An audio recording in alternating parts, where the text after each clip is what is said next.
하나님 아버지, 오늘 제가 하나님의 말씀을 읽고 묵상할 때 필요한 영의 양식을 주시기 위해 성령님께서 이 시간에 함께해 주시길 간구합니다. 예수님 이름으로 기도합니다. 아멘. 오늘 우리에게 주시는 하나님의 말씀입니다. 내가 바로의 마음을 완악하게 하고 내 표징과 내 이적을 애굽 땅에서 많이 행할 것이나 바로가 너희의 말을 듣지 아니할 터인즉 내가 내 손을 애굽에 뻗쳐 여러 큰 심판을 내리고 내 군대 내 백성 이스라엘 자손을 그 땅에서 인도하여 낼지라.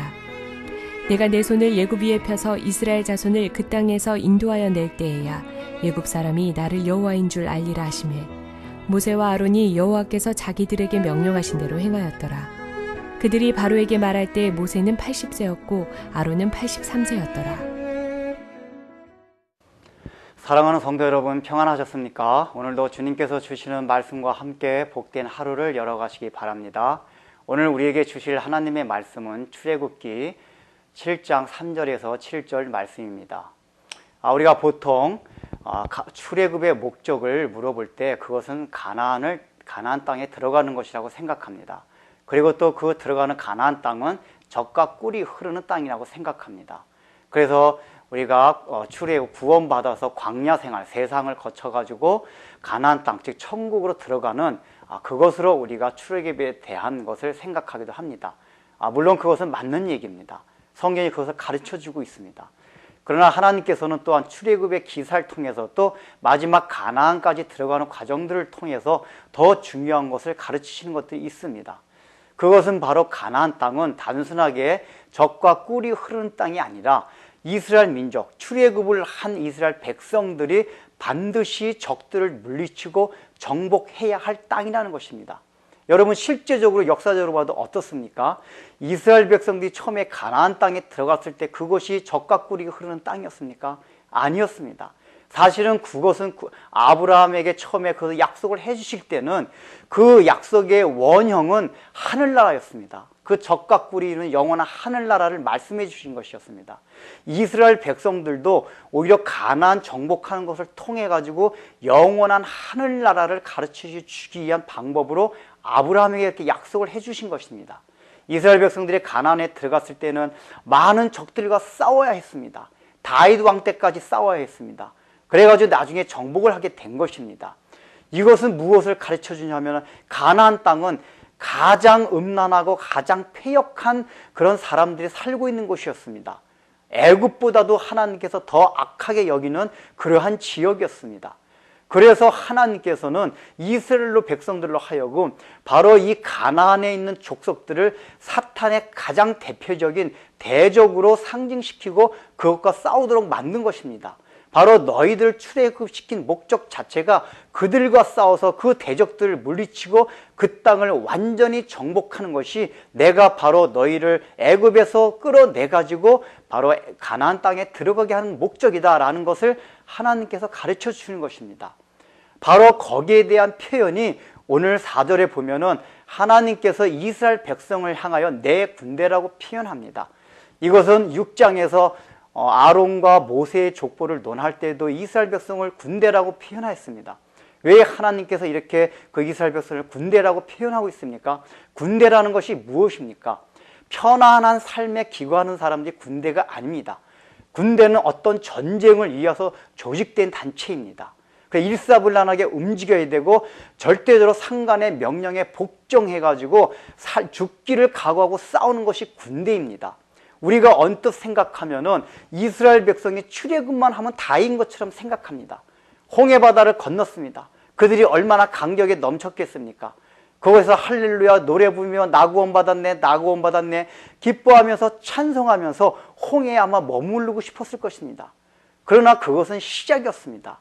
그것을 시점으로 해서 그들은 광야 생활을 거치고 또 가나안 땅에 들어가서 많은 적들과 싸워야 하는 그 과정이 필요했습니다.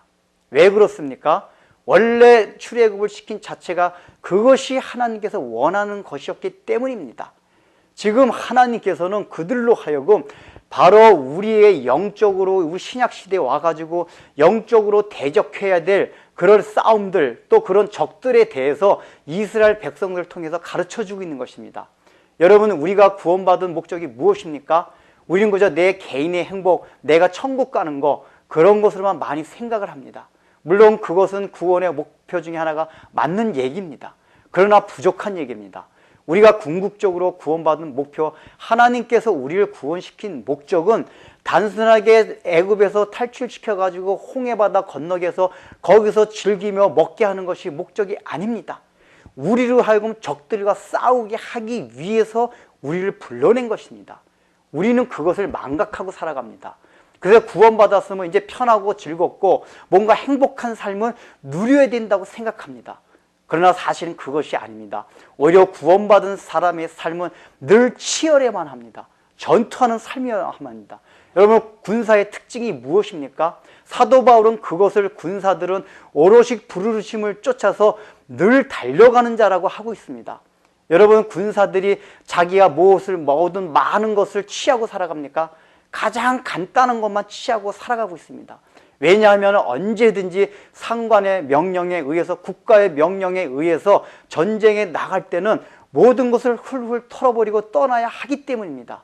뭔가 많이 가지고 있으면은 전쟁을 수행할 수 있는 능력이 저하됩니다. 바로 군대라는 것은 하나님께서 이것을 가르쳐주고 있는 것입니다.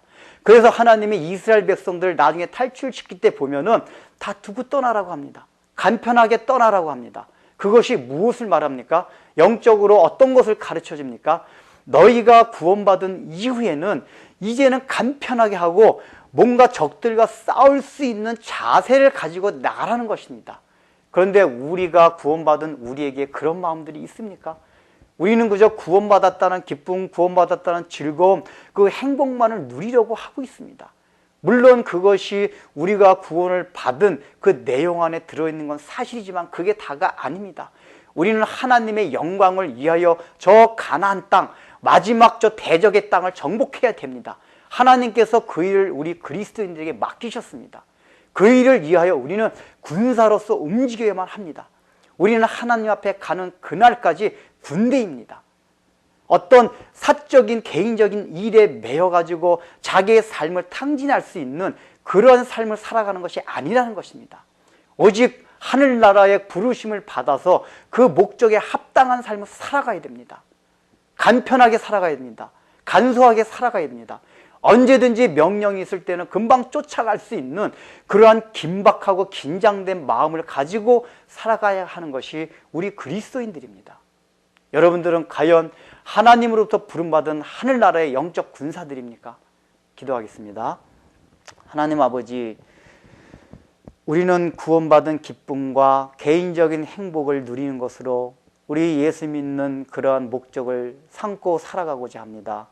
물론 그것이 맞는 말이긴 하지만은 하나님께서 우리를 구원시키신 궁극적인 목적이 단순하게 구원받은 기쁨을 여기서 누리라고 하는 것이 아니라 하나님의 나라를 완성시키기 위해서 저 마지막 대적의 땅 가나안 땅을 정복할 때까지 늘 끊임없이 싸우고 참으로 군사로 부름받은 자로서 부족함 없이 긴장하며 또 긴박한 삶을 살아가며 내 삶 주위의 군두더기들을 그렇게 많이 붙이고 살아가는 것이 아니라는 것을 주님께서 말씀해 주십니다.